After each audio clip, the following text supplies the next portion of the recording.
She's an author, a commentator, and public speaker from Houston in Texas. It's a process of discovery. So when we step out of India, then it becomes about who we are, what is our identity. Her latest book, Revisiting the Educational Heritage of India, is now launched. Everybody gets to know what Hinduism is about, and they don't create these false barriers between Hinduism and Hindutva. NewsX proudly presents the VaKu Diaspora Dialogue with Sahana Singh. Hello and welcome. You're watching NewsX VaKu. My name is Megha, and joining me on the broadcast is Sahana Singh, all the way from Houston in the United States of America. Sahana is an author, she's a commentator and a public speaker, and she is going to be launching her latest book. It's called Revisiting the Educational Heritage of India. It is going to be launched very soon in the coming days in the month of September. It's good to have you, Sahana, on the broadcast with us. Thank you. Thanks for calling me. Sahana, first things first, congratulations for penning yet another book. This time around, this is about the educational heritage of India. Your book is called Revisiting the Educational Heritage of India. Talk to us about this journey of conceptualizing this particular topic in your head and then going ahead and executing it. And now finally a finished product by way of a book. Thanks, Megha. So actually the first book was also about the educational heritage. So this is the second book. That's why I have called it Revisiting the Educational Heritage. So the journey of writing the book, if I go back, then it has to be about my interest in history itself, because it's a process of discovery. So when we step out of India, then it becomes about who we are, what is our identity when people ask us. And so we are constantly looking to know more about our own culture and our own civilization when we step out of our country. So that's how I was always keeping myself abreast of history, writings on history. And then when we moved to Singapore, of course, at that time, my daughter was small, so I was engaged in looking after her, and all this history probably took a little bit of a backseat. But when we moved to the US, that's when my daughter joined high school, and I was looking at her history books. And then I saw that the way India has been portrayed in the world history book is not at all positive. It was, first of all, very less about India, and then whatever was there was about the sati and the caste system and low status of women. And so I was completely shocked. And that's when I realized that maybe I should be writing some articles on history myself. At that stage, I didn't think I would ever write a book because I thought I'm not a qualified historian. I'm an engineer by qualification, and all the knowledge I've picked up is by reading books and all that. But then at some stage, I realized that I could actually communicate quite well and make it understandable to the lay persons, history, because historians typically use a different language, which is very hard to understand. So I'm more of a popular historian, you can say. So that's it. When I saw the misrepresentation of Indian history in my daughter's textbook, that pushed me to start writing about history. And then one thing led to the other, and I found myself very interested in the Guru Shishya Parampara and the fact that we Indians we place so much emphasis on education. It is just in our DNA that we have to try and get the highest possible degrees, and we will push our children to study hard. And the most important thing in life is to get a good education, to be highly educated. So when I started going back to see the story, why are we like this? That's when I stumbled upon some amazing things about our educational heritage, how knowledge has been passed from generation to generation, how the memory has been trained to remember all that, and then how it is so world embracing. It's not narrow at all. It is universal in its extent, this knowledge, and it's meant to be shared. So those things. So that's how I wrote a series of articles. Then the articles, everybody said you should put it in a book, and that's how it became a book. It's fascinating, your journey, your realization, having studied your child's books, textbooks, and then coming to the realization that the representation of Indian history, culture, heritage is minimal, and not just minimal, but also disproportionate, and bringing about false narrative towards India. And perhaps that's why the kind of questions and curiosities that the international community has vis-a-vis India, maybe even today, things seem to have changed now, perhaps over a decade or so. But we were at one point of time called the land of snake charmers and elephants. And perhaps that may have been the reason for the misrepresentation that India has or had very recently across the entire world. But that's fascinating. That's and inspirational as well. And I would definitely want to grab that book of yours. How long did it take for you to actually put it all together? The first book obviously was launched earlier in the few years, and now you're talking about the second book that is coming out.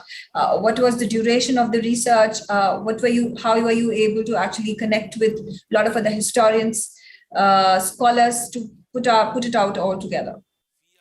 Yes, so the first book just took about maybe 2 or 3 months to put together. That was a very small book. It was like an appetizer, or you could call it like a long essay, which gave the summary of the whole thing. And the second book, I started it during the lockdown, that is 2020, in the early part of 2020. And I think I took about 8 to 10 months to put it all together. So yeah, I mean, I used to spend a lot of time in libraries before the pandemic, getting all the information that I wanted, getting PDFs of books, scanning the books and so on. And after the pandemic, during the pandemic, the libraries were closed. So I had to buy a lot of books online.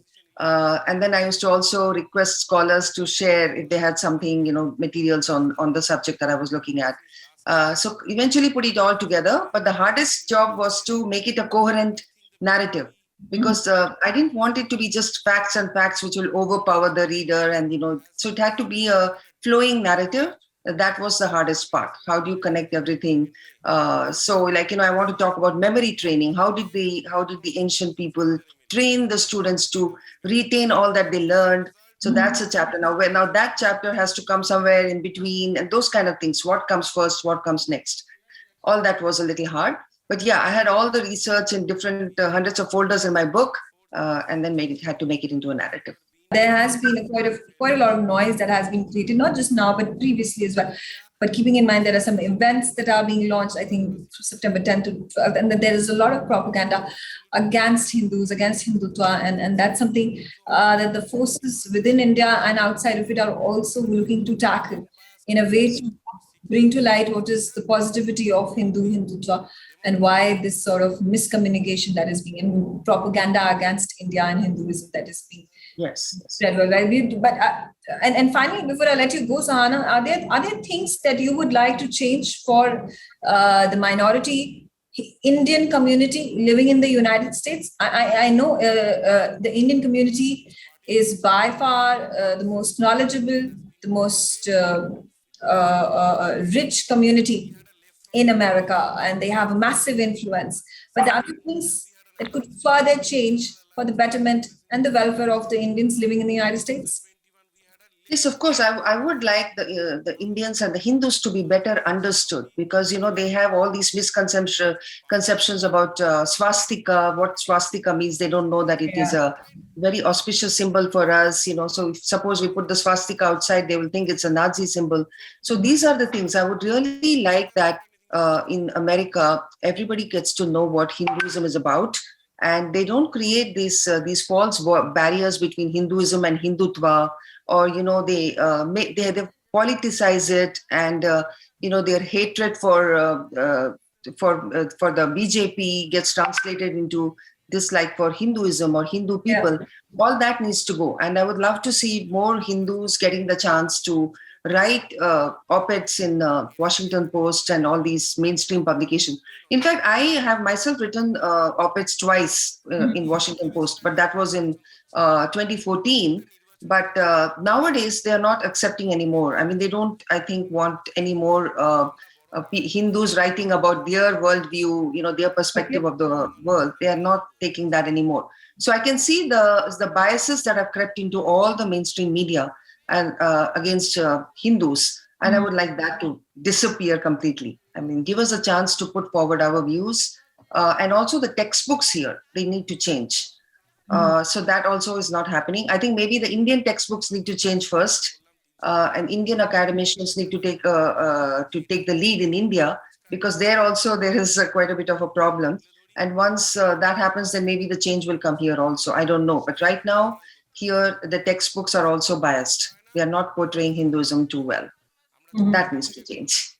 Absolutely. I think you have some very fantastic, interesting views and ideas of propagation, of transformation of the way Hindus and Indians per se are looked upon by the international community, especially in the United States, since you live in Houston, in America. And thank you so much, Sahana, for joining me on this very special broadcast. And we are putting out your message across, and I hope to have you and host you on my broadcast in the future as well. But thanks for joining us, and wishing you all the very best for the launch of your book. Thank you so much. It was wonderful to talk to you. Thank you.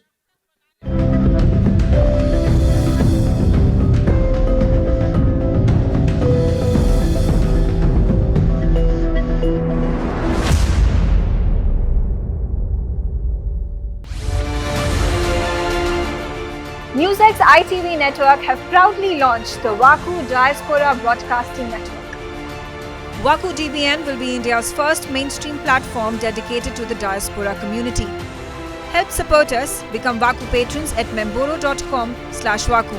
You will get the first access to our interviews, make recommendations, merchandise access, ask questions, and get a shout out of thanks on our TV shows. You can also suggest to us who should get the VaKu Golden Chakra Awards, and also tell us who should get into the VaKu Hall of Fame. Limited memberships are available at 100 rupees per month on Memboro VaKu. Sign up now. Log on to memboro.com/VaKu.